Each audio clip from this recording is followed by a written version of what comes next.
Hats off to Sahayoga organization. Hats off to Sahayoga. ನಮ್ಮ ನೆರೆಯ ದೇಶವಾದಂಥ ನೇಪಾಳದ ಇತಿಹಾಸದಲ್ಲಿ ಕಂಡು ಕೇಳರಿದೇ ಇರತಕ್ಕಂಥ ಭೀಕರವಾದ ಭೂಕಂಪ ಉಂಟಾಯಿತು.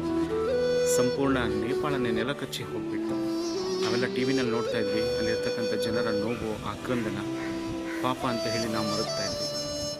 ಅಂಥ ಒಂದು ದಿವಸಗಳಲ್ಲಿ ದಾವಣಗೆರೆಯ ಇಂಜಿನಿಯರಿಂಗ್ ಕಾಲೇಜಿನಿಂದ ಕೆಲವು ವಿದ್ಯಾರ್ಥಿಗಳು ನಮ್ಮ ಶಾಲೆಗೆ ಆಗಮಿಸಿದರು. ನೇಪಾಳದಲ್ಲಿರ್ತಕ್ಕಂಥ ಸಂತ್ರಸ್ತಿಗೋಸ್ಕರ ನಾವು ಬಟ್ಟೆಗಳನ್ನ ಕಲೆಕ್ಟ್ ಮಾಡ್ತಾ ಇದ್ದೀವಿ. ವಿದ್ಯಾರ್ಥಿಗಳು ಮತ್ತು ಅವ್ರ ಮನೆಯಲ್ಲಿ ಅವರು ಬಳಸಿ ಈಗಾಗಲೇ ವೇಸ್ಟ್ ಆಗಿರ್ತಕ್ಕಂಥ ಬಟ್ಟೆಗಳೇನಾದರೂ ಇದ್ದರೆ ಅಂಥವನ್ನು ದಯವಿಟ್ಟು ಕೊಡಿ, ಅದನ್ನು ಅಲ್ಲಿಗೆ ತಲುಪಿಸುವಂಥ ವ್ಯವಸ್ಥೆ ಮಾಡ್ತೀವಿ ಅಂತ ಹೇಳಿ ರಿಕ್ವೆಸ್ಟ್ ಮಾಡ್ತೀವಿ.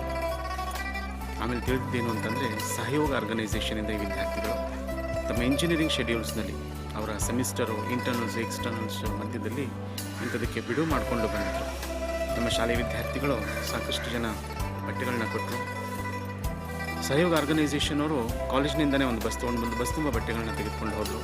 ನಂತರ ಅದನ್ನು ಅಲ್ಲಿಗೆ ತಲುಪಿಸುವಂಥ ವ್ಯವಸ್ಥೆ ಕೂಡ ಮಾಡಿದರು. ಈ ವಿದ್ಯಾರ್ಥಿಗಳನ್ನ ನೋಡಿ ನನ್ನ ಮನಸ್ಸಿಗೆ ಭಾಳ ಸಂತೋಷ ಆಯಿತು. ನಾವು ಹೋದ ವರ್ಷ ಸಹಯೋಗ ಆರ್ಗನೈಸೇಷನ್ಗೆ ಬಟ್ಟೆ ಕಲೆಕ್ಟ್ ಮಾಡಿಕೊಟ್ಟಿದ್ವಿ. ನಮ್ಮಿಂದ ನೇಪಾಳದಲ್ಲಿ ಭೂಕಂಪ ಪೀಡಿತ ಜನರಿಗೆ ಹೆಲ್ಪ್ ಆಯಿತು. ಐ ಆಮ್ ಪ್ರೌಡ್ ಆಫ್ ಸಹಯೋಗ ಆರ್ಗನೈಸೇಷನ್. Thank you, Sahayog. ಇತ್ತೀಚೆಗೆ ಒಂದು ಡ್ರಾಯಿಂಗ್ ಕಾಂಪಿಟೇಷನ್ಗೆ ಹೋಗಿದ್ದೆ ನಾನು. ಇದೇ ಆರ್ಗನೈಸೇಷನ್ ಅವರು ಅದನ್ನು ಆರ್ಗನೈಸ್ ಮಾಡಿದ್ದು. ಅಲ್ಲಿ ಮಕ್ಕಳಿಂದ ಕಲೆಕ್ಟ್ ಆಗಿರ್ತಕ್ಕಂಥ ಹಣ ಏನಿತ್ತು ಅದರಿಂದ ಅವರು ಒಂದು ಚೀಲ ರಾಗಿ ಮತ್ತು ಜೋಳವನ್ನು ಖರೀದಿ ಮಾಡಿಬಿಟ್ಟು ಬೆಂಗಳೂರಿಗೆ ಹೋಗಿ ತಲುಪಿಸ್ಬೇಕು ಅನಾಥಾಶ್ರಮಕ್ಕೆ. ಇಂಥ ಲೀಡರ್ಶಿಪ್ ಕ್ವಾಲಿಟಿನ ಬೆಳೆಸ್ಕೊಂಡಿರ್ತಕ್ಕಂಥ ಈ ಮಕ್ಕಳಿಗೆ ನಾನು ಸಿದ್ಧಗಂಗಾ ವಿದ್ಯಾಸಂಸ್ಥೆ ಪರವಾಗಿ ಹೃತ್ಪೂರ್ವಕ ಅಭಿನಂದನೆಗಳನ್ನು ಸಲ್ಲಿಸ್ತೇನೆ. ಯಾವುದೂ ಸ್ವಾರ್ಥ ಇಲ್ಲದೆ ತಮ್ಮ ಹೆಸರು ಕೂಡ ಬಹಿರಂಗವಾಗಿ ಎಲ್ಲೂ ಹೇಳೋದು ಬೇಡ ಅಂತಕ್ಕಂಥ ಮೆಂಟಾಲಿಟಿ ಇರ್ತಕ್ಕಂಥ ವಿದ್ಯಾರ್ಥಿಗಳು. ಎಷ್ಟು ಸಂತೋಷ! ಇಂಥ ವಿದ್ಯಾರ್ಥಿಗಳಿಂದನೇ ನಾಳೆ ನಮ್ಮ ದೇಶ ಬಲಿಷ್ಠ ಆಗೋದು. So India really needs leaders like you people. Proud of you people. All the best, Sahayog.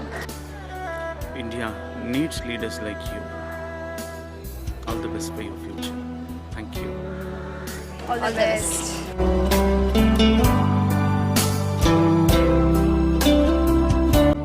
Keep the good work going.